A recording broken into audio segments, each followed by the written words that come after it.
Iman ka nang nakalama pa, relenjar na niya kulo. Ngere pa rin jara. Kwaja ka kalama lin naga.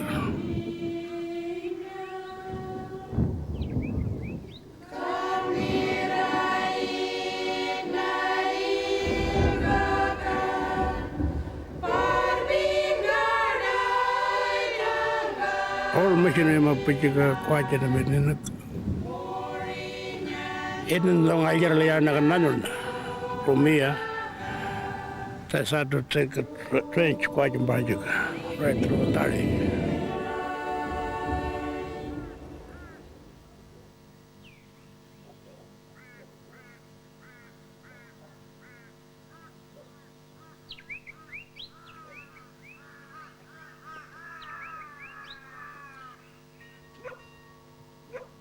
In the so-called dead heart of Australia is the town of Hermannsburg, home to the Aranda people.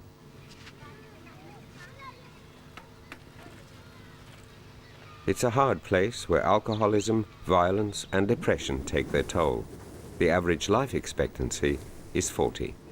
Tuesday is funeral day. Standing behind a fence with its dusty grounds are the old mission houses, a monument to an unlikely alliance that has endured for well over a century between the German Lutheran missionaries and the Aranda people.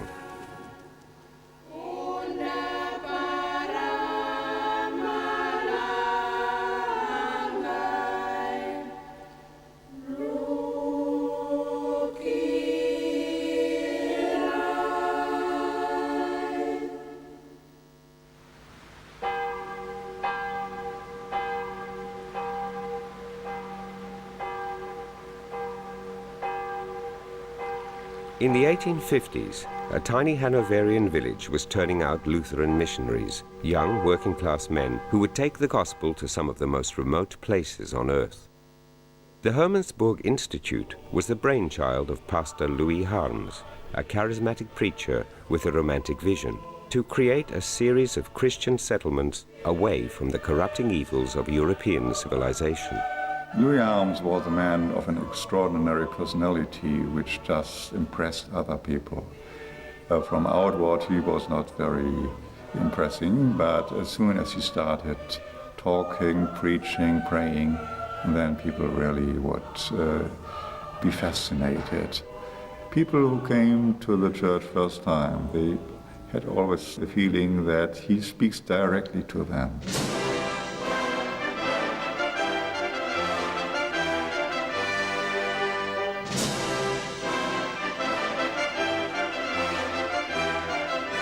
In colonial Australia, the wind of change was nudging its way through the corridors of power in the coastal cities and moaning into the vast interior of the continent. The British had declared the country terra nullius, uninhabited. It was theirs for the taking. But it was not. People had lived on this land for over 30,000 years.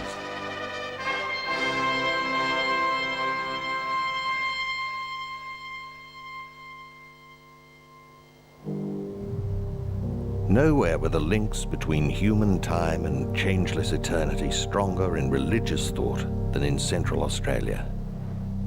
At the beginning of time, the earth had looked like a featureless, desolate plain. It was covered in eternal darkness. But a vague form of human life existed in the shape of semi-embryonic masses of half-developed infants, all joined together in their hundreds. Time began when these supernatural beings, the totemic ancestors, awakened from their sleep. They broke through to the surface of the earth, and their birthplaces became the first sites on the earth to be impregnated with their life and power. In the scores of thousands of square miles that constitute the Aranda speaking area, there was not a single striking physical feature which was not associated with the totemic ancestors and their wanderings. In 1862, the Scottish explorer, John McDougall Stuart, unlocked Central Australia. He raised his flag on a mountain and looked back at the land he had crossed, a land where the giant carpet snake had carved its way through the mountains, creating the ancient riverbeds. May it be a sign to the natives that the dawn of civilization, liberty, and Christianity is about to break upon them.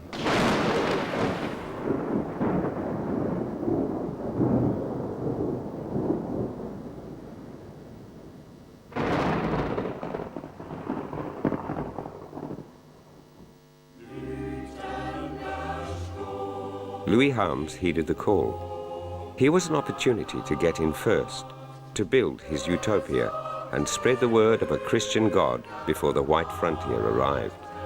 The Lutheran missionaries went into the South Australian government's offices to the survey department. They had access to the very latest maps by the explorers. Some were still being actually drafted while they were there. The Lutherans were granted a lease of 900 square miles in the MacDonnell Ranges. You had this big block which was purely a blank in European terms. The Aboriginal ownership or perceptions, beliefs in it or whatever was simply an unknown to the white people of that time.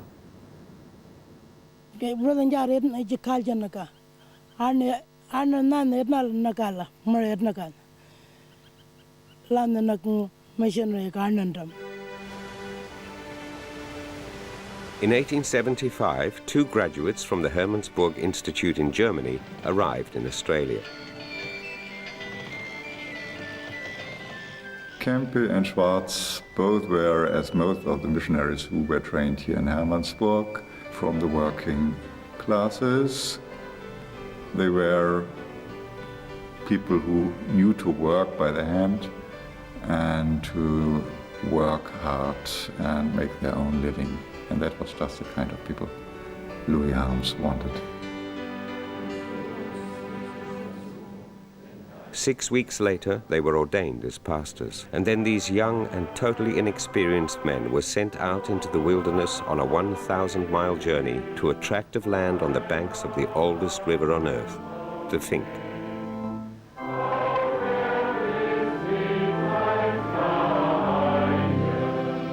Only ignorance and blind faith could have made the decision to send these men out into the unknown at the beginning of summer. It is dreadful, shocking to travel here in summer.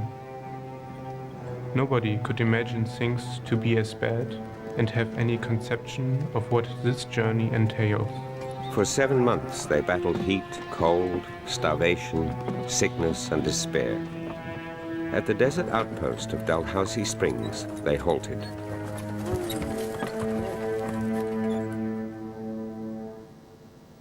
Bodily and mentally, we are broken. Long waterless stretches of 50 to 80 miles lay before us. The heat of burning sun robbed men and beasts of all energy.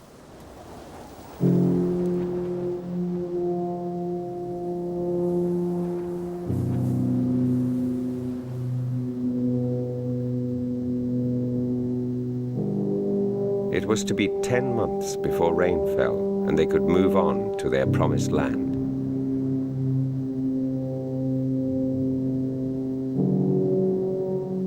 I actually talked with a very old Aboriginal man, and I'm sure it was a combination of an Aboriginal perception of things and a Christian perception that he presented to me. But he said there was a star, they followed that star.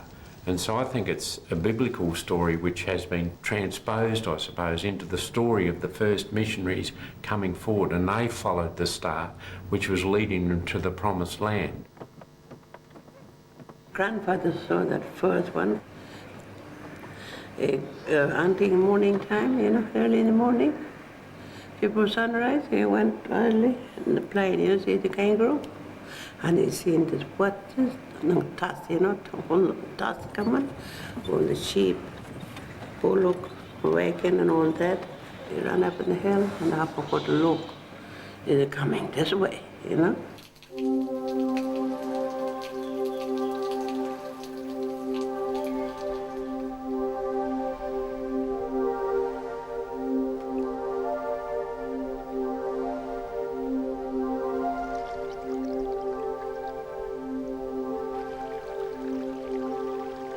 It was running with water, green grass, everything up there that looked almost like a pastoral scene. speaking in a biblical sense of things, and they dropped on their knees and prayed to God and said, "Thank you for the beautiful country you've given us." And I think most interestingly marked a cross on a tree.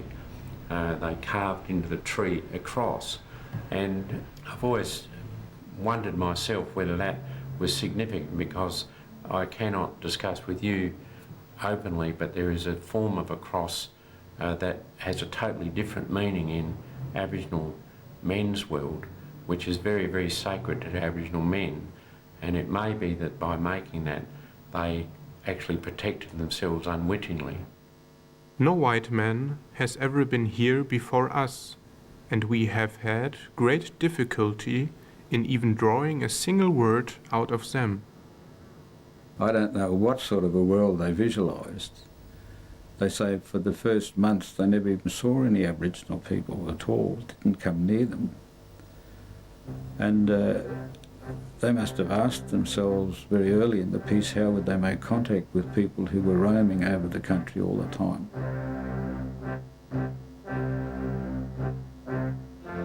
One of the tenets laid down by Martin Luther was that the gospel should be taught in the language of the people.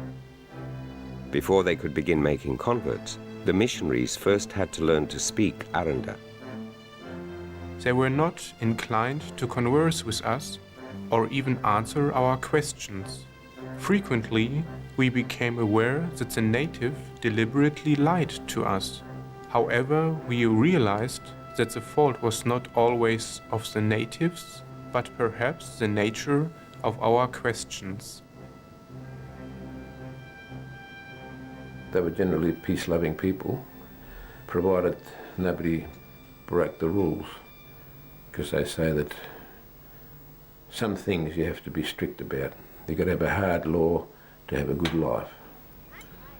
But otherwise, I think that interaction with, when the first settlers came to, I think they were quite peaceful towards them. I suspect that they were trying to do the same to them as we were trying to do to the Aboriginal people, is to assimilate them into the right way of life.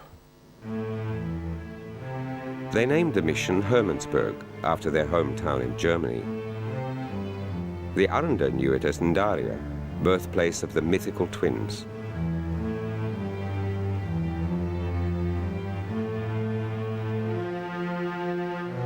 When the missionaries arrived, there was a young boy. His name was Jacobota. He was baptized by the missionaries later on, and he took the name of Moses.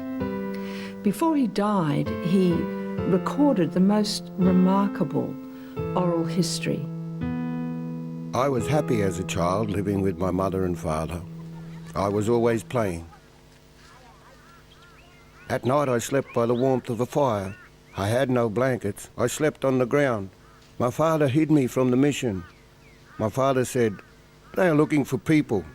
They keep asking, where are your women? Where are your children?" They traversed Aboriginal land without asking permission and without any real recognition of Aboriginal culture at all. They brought their herds and a different technology. It must have had a tremendous impact. When we came, we saw buildings already standing, 3 of them. I couldn't imagine how they did this. What is this? I felt the building with my hands, asking, how did they do this? Mr. Schwartz saw me. He gave me clothing. He gave me sheep meat. He gave me water to have a wash. Then he said, "Boy, you must come to school." And I went.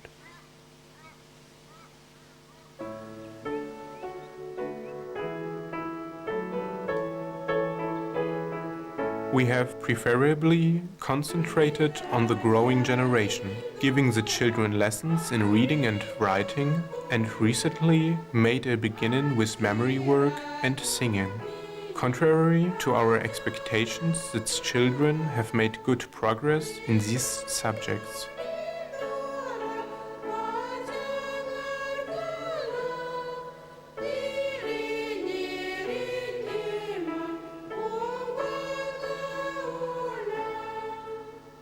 In 1878, the missionaries gained a new member, Pastor Schultz.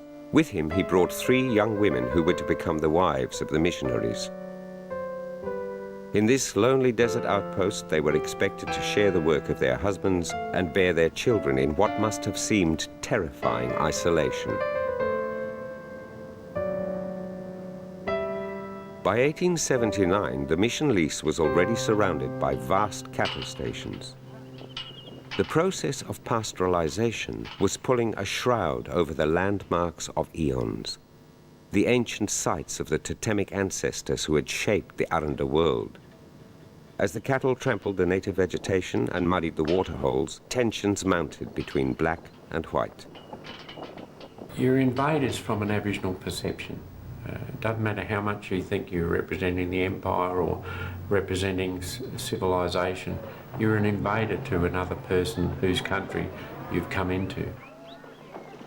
According to Aranda law, any animals that roamed their land were rightfully theirs, and cattle and sheep were easy game. The pastoralists responded with violence.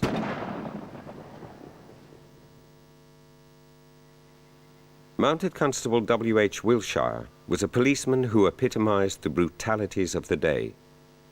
Wilshire fancied himself as an heroic character in the romantic mould.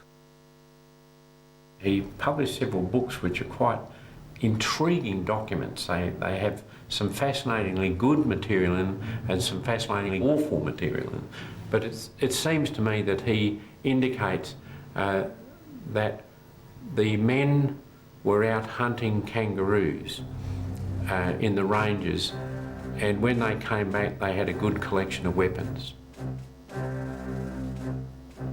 It's quite clear that the kangaroos they are hunting in that case are Aboriginal men, and they come back with a collection of boomerangs, spears and shields and so on like that, which Wilshire can then sell at a profit. Wilshire's patrols covered almost a 1,000-mile radius.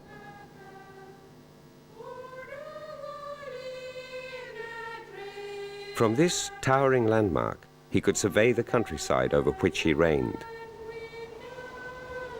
To the Aranda, this sandstone monolith was one of their most sacred sites.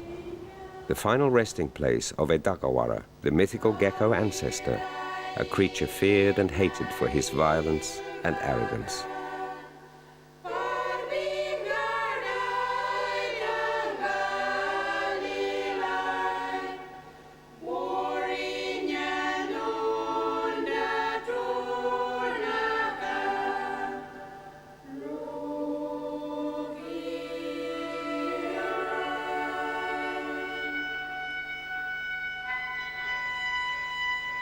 Wilshire claimed this Aranda symbol of violence and immorality as his own when he etched his name into this sacred site. As the killings increased, the Aranda fled to the mission seeking sanctuary. In 10 years' time, there will not be many blacks left in this area, and this is just what the white man wants. With all the shooting that is taking place, it is hard to conceive that the native people have any kind of future, and our only hope is that they can be rescued from this intolerable situation.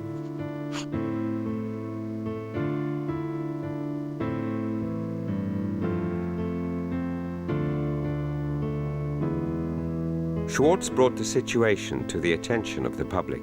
An investigation was begun and charges laid. One of the accused was Mounted Constable Wilshire.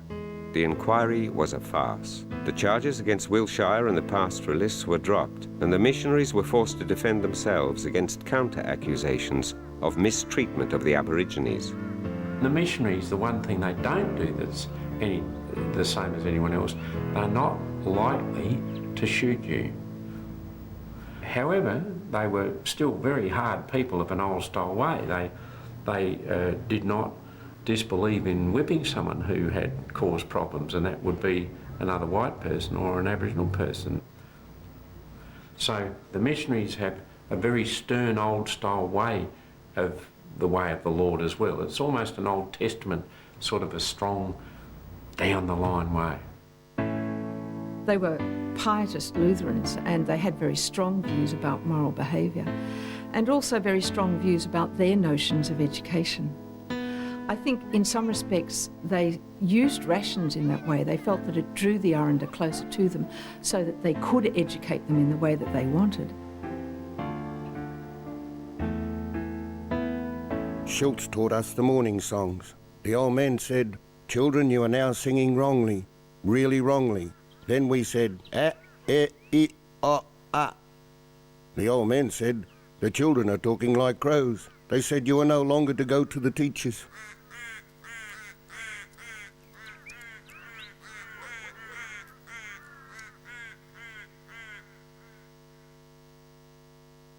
While the old men mocked the missionaries' attempts to teach their children, the Lutherans were determined to root out the devil from their midst. On another occasion, all the men prepared for a charanga dance. Then they called us schoolboys to come to them. In the evening we all went.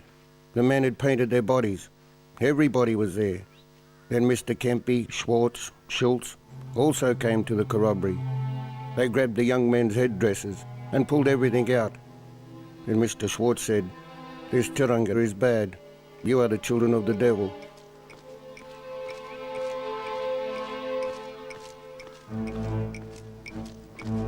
The churanga were flat stones or boards etched with sacred markings that were handed down from generation to generation. To the Aranda, they were the material representations of the totemic ancestral beings. To the missionaries, they were a symbol of wickedness. The missionaries said, "Look, churanga are like idols, and therefore you shouldn't have them." The native Aboriginals, I think, said, "Yeah, that's true," and kept them anyway, because they serve also other functions. They had a social function, important for the initiation of boys, important for establishing boundaries to land. Visions and dreams have always been part of the Aranda language, a way of interpreting the unknown. The rain was yet to come. We all watched the clouds getting closer. We schoolchildren were standing on the veranda of the eating house. The clouds were really green in colour. All the people were terrified of the green clouds and the rain. Then someone split the green cloud with his hand. His clothes were bright white and his face shone brilliantly. Everyone saw this, both the men and the children. Some people said, "This is Jesus." Some people doubted it. We children praised God. We sang a lot of songs. The old man said, "Children, stop driving us mad with your singing." But the children sang even more.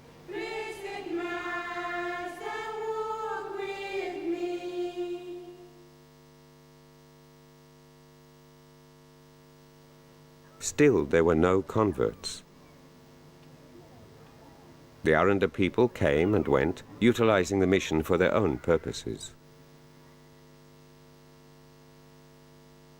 The Lutherans began to despair.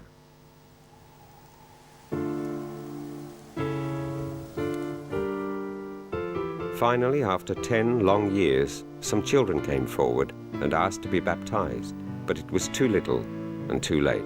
The missionaries were broken in both spirit and health.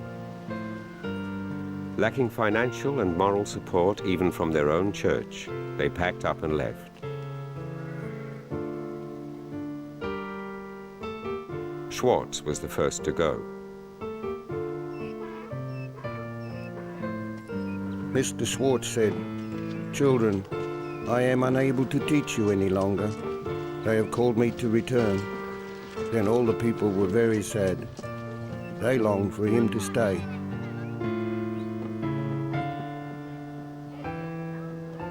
Then Mr. Schultz took me and taught me, and then I received baptism. Mr. Schultz told me, "Jacobolta, choose the name that you want for yourself." Then I took the name Moses.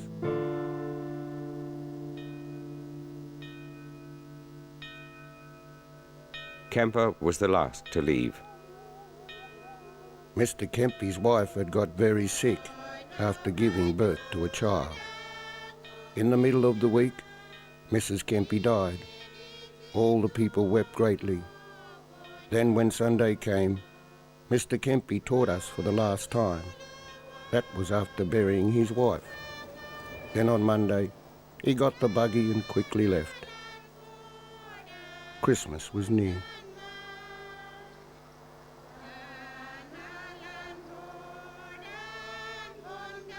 The dream had turned to dust.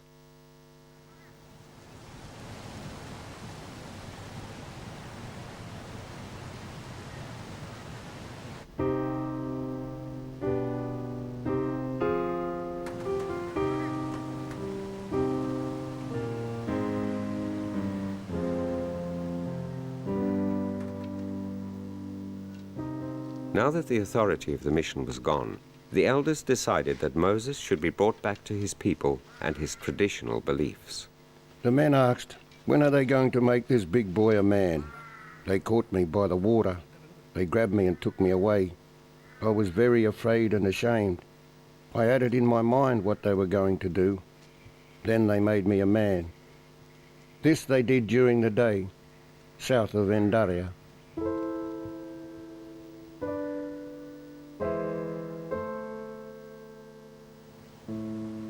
To re-establish the mission seemed an impossible task and may never have happened except for one man. Karl Strelo was only 24 years old when he took over at Hermannsburg. He was to remain there until his death, 28 years later. Strict and austere, Strelo was also a gifted linguist with an anthropologist's objectivity and a keen interest in Aboriginal language and culture. Karl Strelo came out of a German intellectual tradition. German anthropologists were interested in Geist, in the spirit or mind of a people, what their culture was. Sometimes it was called the genius of a people, how they interpreted life.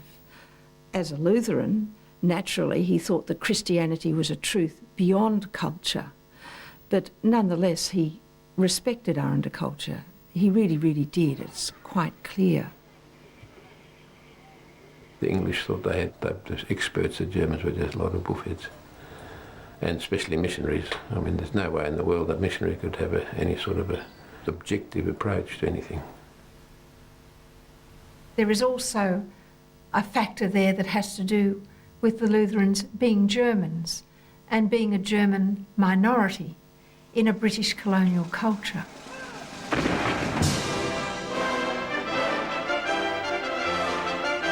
In Europe, the Great War had begun. Australian men rushed to enlist to protect Mother England. Anti-German feeling ran high, and pressure was on for the closing of the mission.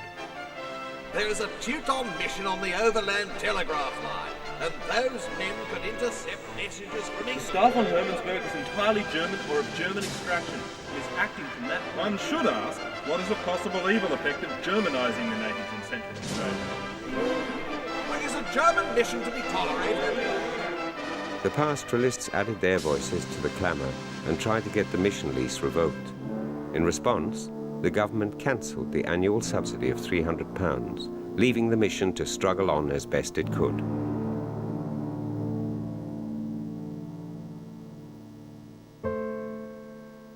In his early 20s, Moses became blind after a severe illness. He was already teaching the children in the school, but he wanted to do more. I said to Mr. Strelo, allow me to go to Horseshoe Bend to teach. Mr. Strelo said, Jockeye, how will you go seeing you are blind? I replied, I will go slowly. Give me 6 weeks. Moses' life's work as an evangelist had begun. From all accounts, Moses was a tremendously successful evangelist. I think this was because he told Christianity as stories. He understood that the Aranda were fascinated by pictures. And of course, he understood the importance of conveying a story. My grandmother told me everything like this. A long time they was in Adelaide, but he prayed to God and God sent them up here. And they've come here with a wagon. They came to here and the star was shining in this church. And God said, this will be the place and you should make a church in right here. And I said, this true? And she said, this is really true. I'm telling truth because my mom tell me everything. The Western Oranda have Christian stories, not only the story of the Star of Indaria, but also Impaja Jesuaka, Jesus' footprint. This is a significant mark on the bed of the Fink River, not far from Indaria. People say that it's Jesus' footprint and that it shows that Jesus passed that way. He had been through the Fink long before the missionaries came. They believed, because there is no new knowledge, that it must have been there, it was always there, and so they found the marks of it being there all around them. This is how they took up Lutheran knowledge. Because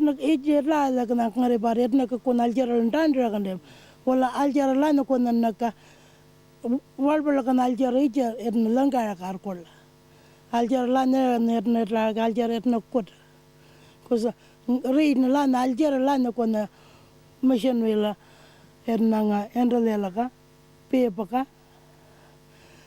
ngaje nuna kana Algeria ngaje. The strain of the years was affecting Strelo's health, but there was no one to take his place.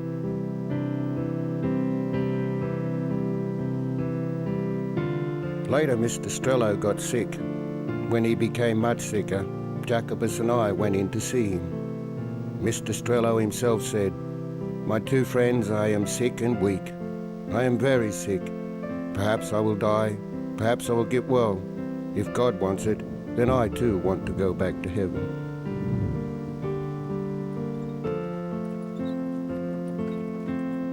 In a desperate effort to save him, he was taken south by horse-drawn cart, an agonizing journey down the rough bed of the Fink River. He died at Horseshoe Bend. Pastor Stoltz came to bury him. Jacobus was there too. Jacobus came back with Pastor Stoltz on horseback. Getting off his horse, he said, "Your Inkara, your great chief, has died at Horseshoe Bend." When the congregation heard this, they wailed. There was great sadness. When Carl Strelo died, the mourning was quite immense. It wasn't just put on, he was just part of them. And I suppose also in that era, the mission was the only place where they were safe, where they weren't being hunted away or killed or shot. So in a sense, there was that protection and he was their protector. He was a friend and mourned when he left.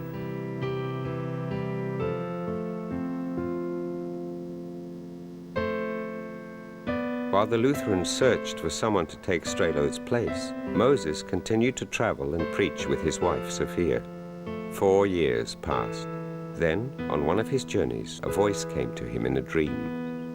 "Moses, I tell you, a teacher will come to you. He will baptize the people. This is the word I heard." My father, Frederick Wilhelm Albrecht, came to Hermannsburg in 1926. And I think at that time the idea of the mission was that you would create model Christian communities. And to that extent, I feel that at the end of his life he felt that he'd failed. Now, my own assessment is that what he did has endured beyond anything that he could have ever imagined.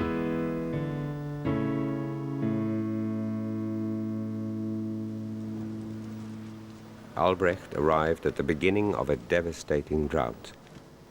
There was a terrible drought in the second half of the 1920s.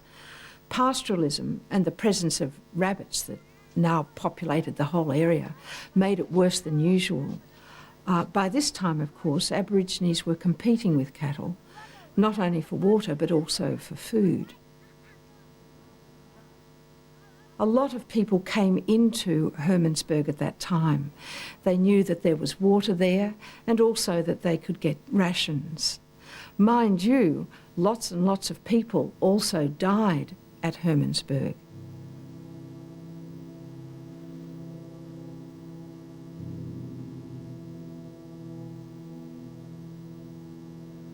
The worst feature of this period was that the people began to develop scurvy, a disease which we had never heard of before and of which we knew nothing. The children especially suffered. We lost 85% of all the Aboriginal children.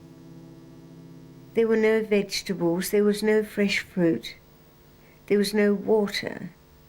Growing up at Hermannsburg, I would say one of the most lasting impressions was the wailing when we would walk to the cemetery. I was only quite tiny, but I'd walk with my nanny. These people weren't strangers. They were part of our family who were dying. And you just lived through that heartbreak, because it was heartbreak. Tiny babies dying, and you couldn't do a thing.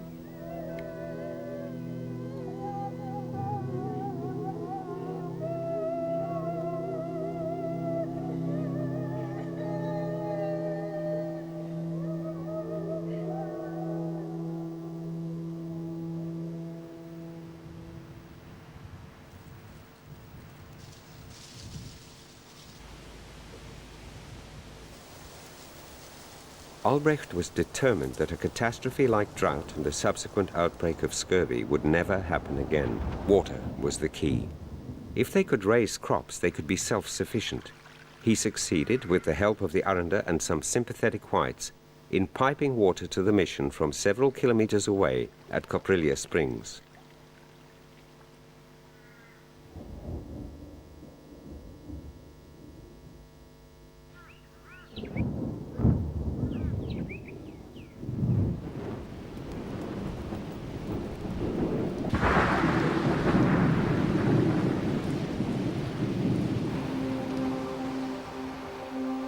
Water is so crucial to a hunting and foraging people in an arid zone or semi-arid zone. The totality of life is very bound up with water, knowing how to get it, where it is, and when. The impact of that drought, the enormous impact of it, and then the building of the pipeline that tapped water hidden underground in underground springs, brought it to the mission, created a constant supply of water, even a superfluity of water, must have had a tremendous impression on the Aranda and on the power of one law in relation to the other. Near the springs, ironically, is the large rain totem stone, which was once rubbed by the ceremonial rainmakers to increase the fertility of the earth. Blind Samuel, the traditional rainmaker, stood up in church and denounced the age-old ritual. He is the oldest Aranda man living, about 90 years of age. Samuel remembers the early white explorers passing through his country. He faced the congregation as a Christian and confessed, "What I used to tell you about rainmaking was all lies."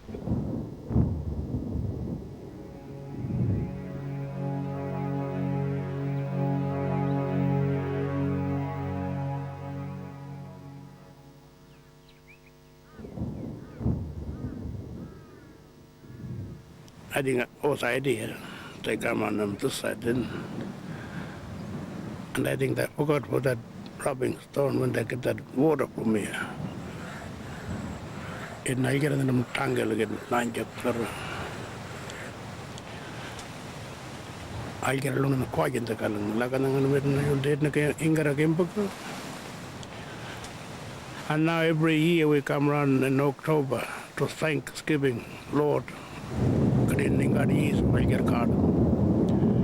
Quite in the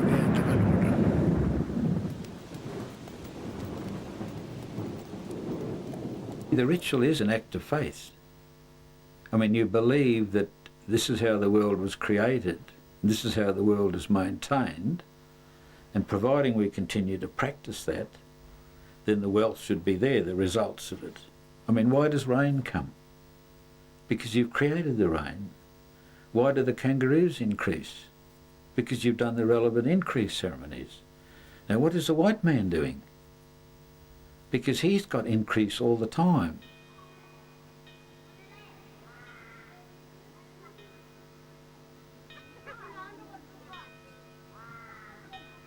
Both Albrecht and Strelo before him saw life in very holistic terms. All of life was religious. And that would have very much appealed to the Aboriginals because that's exactly how they saw life. There wasn't a secular aspect to life. It was all religious. It was all based on the Churanga, which are the constituting documents of Aboriginal society, and all of life was really governed by this. It was all contained in the Aboriginal ritual, which the old men guarded. Manangananga Cave, a potent symbol of power, repository for the most sacred objects of the Aranda. Only a select few senior men were allowed to enter this cave. Its existence represented the most sacred points of law.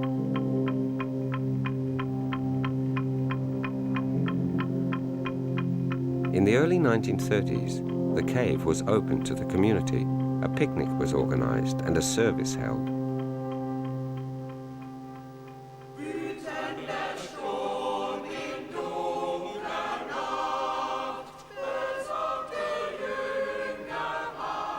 Sacred Churanga, the sacred boards of male secret rite, were taken out of Manangananga and displayed not only to uninitiated men, but also to women and children. Lutherans have told me that this was a free decision of the Western Aranda men. I'm not so sure about that.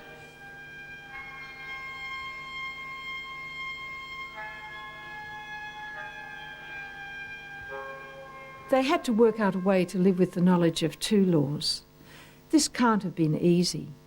Well, for my grandfather, I suppose, it was very hard for him because he was such a, tribal man. He was like the first son of Ezekiel, so he was the heir to everything that was around him. But at the same moment, he was an evangelist. So, well, the other grandfathers were dragging him back from what he loved doing, because he loved the religious side of what he was doing. The other families were saying, no, you're going to come back to be with us, because they needed him. So it was very hard for him. There was always friction.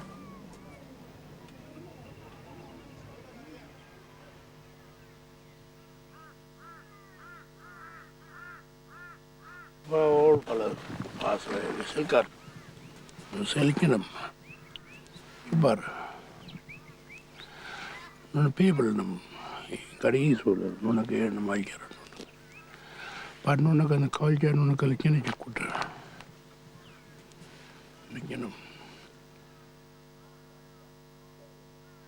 After the drought, Albrecht realised that the Aranda couldn't live from foraging, and they couldn't live from rations either. He had an image, one might say a dream, that Hermannsburg should be not simply a mission, but also a town, and a town with its own regional economy. And he took many, many initiatives which Aranda and other peoples at Hermannsburg then took up in their own ways.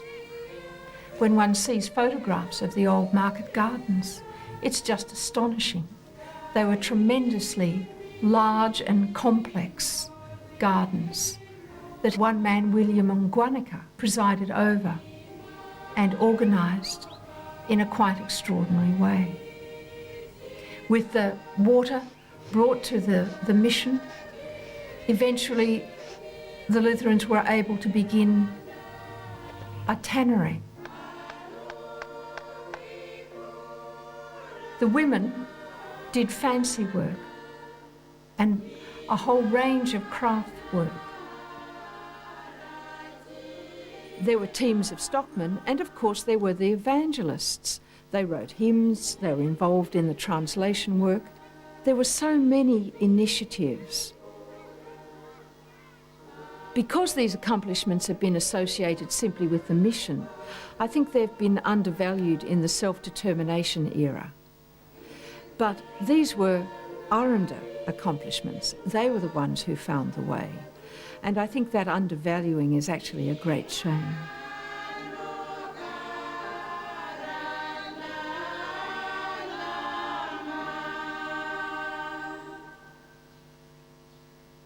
Sometimes, you know, when I look back, sometimes I feel happy for what, you know, that we've been on that right track all the time. Some was bad, some was, you know, really good living in the mission. Mr. McKinnon, that policeman after me all the time. All the time, policeman after me, all the time. The government policy of the day was that all half-castes should be taken from their families and assimilated into the white community. When the policeman come with a camel, they said, oh, that policeman now can I just get up and run down the creek in the scrub, you know, hide himself.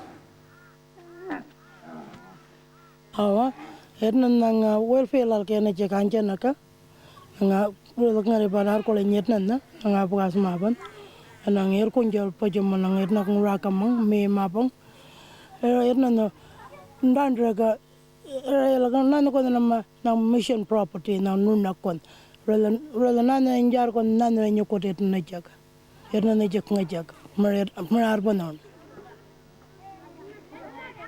And Pastor beside me, you know, put him in the school at Emmitsburg.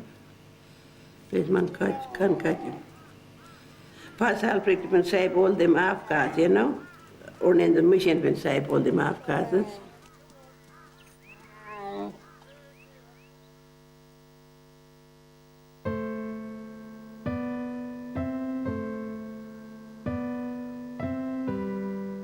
In 1954, Moses died.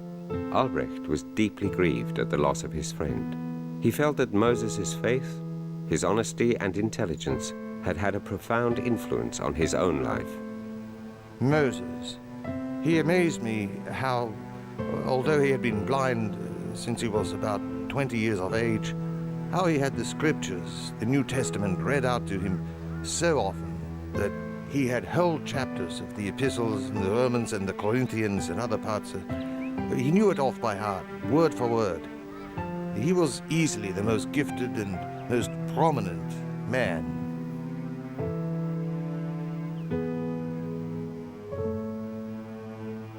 Moses would come at daybreak, sunrise, he said, every morning, so that Dad could read aloud to him in Aranda, and Moses would correct his diction, and the only way he could correct it, you think of it, a blind man teaching a foreign language to a sighted person. And Moses would say, if Dad couldn't get his tongue around a word, have a look at my mouth.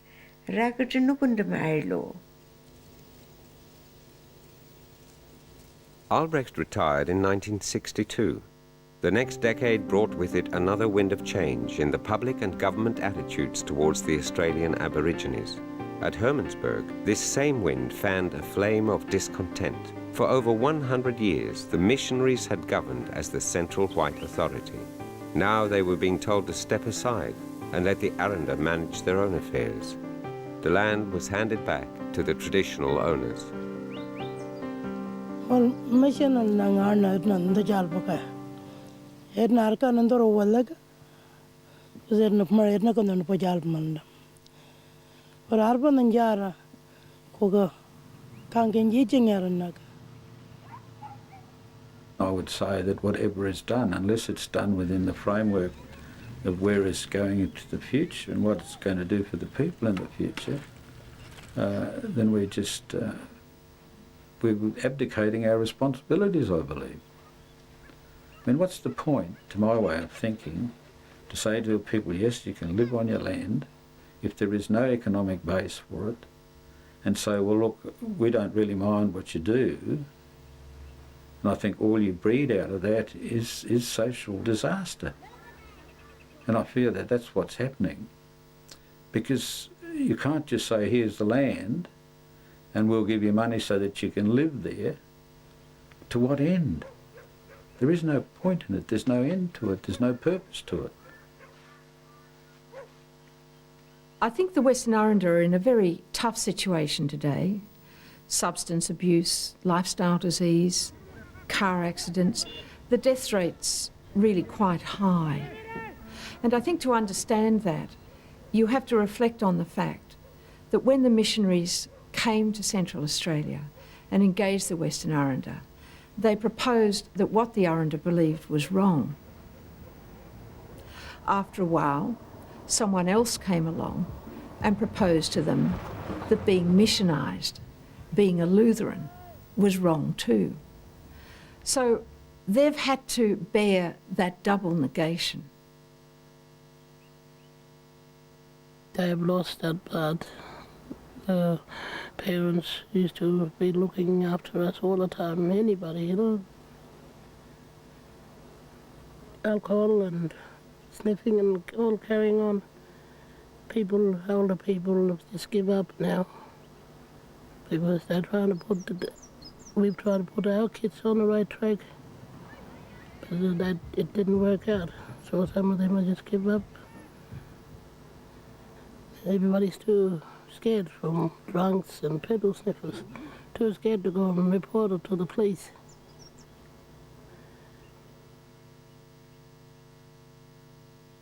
People falling by the wayside. I mean, the cemetery's full of lots of people a lot younger than I am, and that's partly from the alcohol abuse.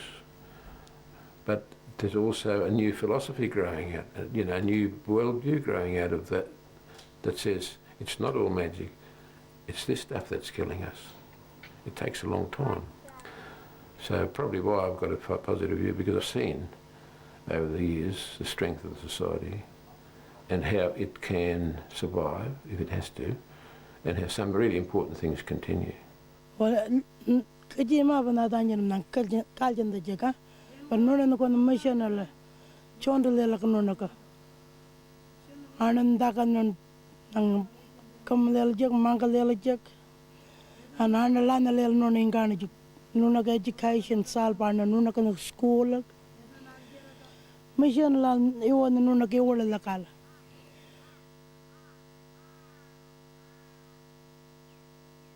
Träri jokro nelle jinama.